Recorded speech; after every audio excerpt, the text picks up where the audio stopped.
So hi guys, so for today's video we will be doing another stationery haul unboxing, and these are assorted kawaii stationery items.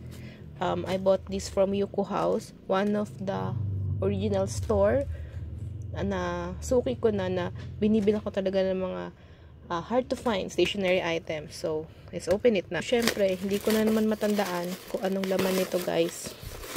Sorry na, kasi natatambak siya agad eh. Hindi ko siya agad na o-open din kasi hindi ko pa talaga naayos yung mga stationery collections ko.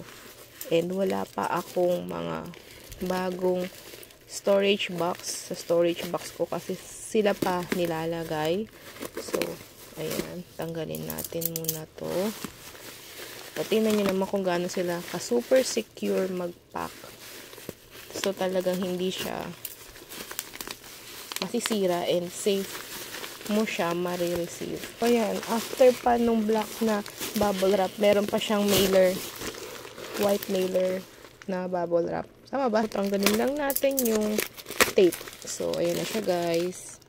Siyempre, isa-isahin ko sa inyo kung ano yung laman netong package ko na to. First item is itong mga mini sticker book. Sa isang set, 4 siya. So, 4 mini sticker books. So, open natin yung isa. Ayan, open natin yung isa. Yung material niya pala is parang washi tape paper siya. So, yun. Ay, ang cute pala nito. Parang vintage style. So, ayan siya. Ay, ang pretty naman. Perfect to pang journal.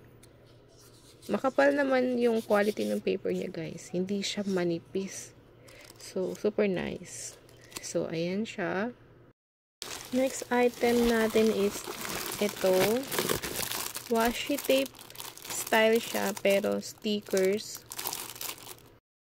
Ito naman, 4 pieces siya sa isang set. So, open natin yung isa. Ay, nakasil pala siya. Ano to eh? Foods. Food na sticker. So, yan. Ito yung design niya. Yung una. Pangalawa, mga drinks. Third one, chicken. And then yung last, ito. Parang mga cakes. So, yan guys. 4 siya. Hindi ko pa siya open. Next video na lang guys ha. Another washi tape. So, to. Latest ata to ng meatball na washi. So, yan. Ay, para siyang fangirling mode. Sakto to talaga sa akin. Ang cute. Ayun, may light stick. So, yan siya. Meatball. Next item natin is itong Sina na pen set. Iba-iba yung style niya. Pero alam ko lang to, black ink. So, yan. From Joytop. Ito na tayo sa last items, guys.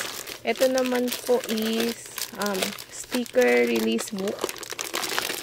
Yung parang pinopost ko na video, yung nilalagyan ko ng washi tape. So, yan siya. Plain lang siya, guys. Tapos, smooth siya. Dito nyo ilalagay yung mga sticker, washi tapes. So, yan. May kasama siyang spatula. So, dalawang design. May blue, tapos may orange. Yun. Kailangan ko to kasi ang dami kong washi tape na ita-transfer. So, ayan guys, natapos na naman ang isang stationery haul unboxing. So, ayan na yung mga items na in-unbox ko kanina. Diba? Super cute. So, yun. Until next video guys, thank you for watching. Thank you sa support nyo always. So, sana hindi kayo magsawang mag-support kahit puro ganyan lang yung mga pinopost ko for stationery items. So, yun. Thank you guys. Bye-bye.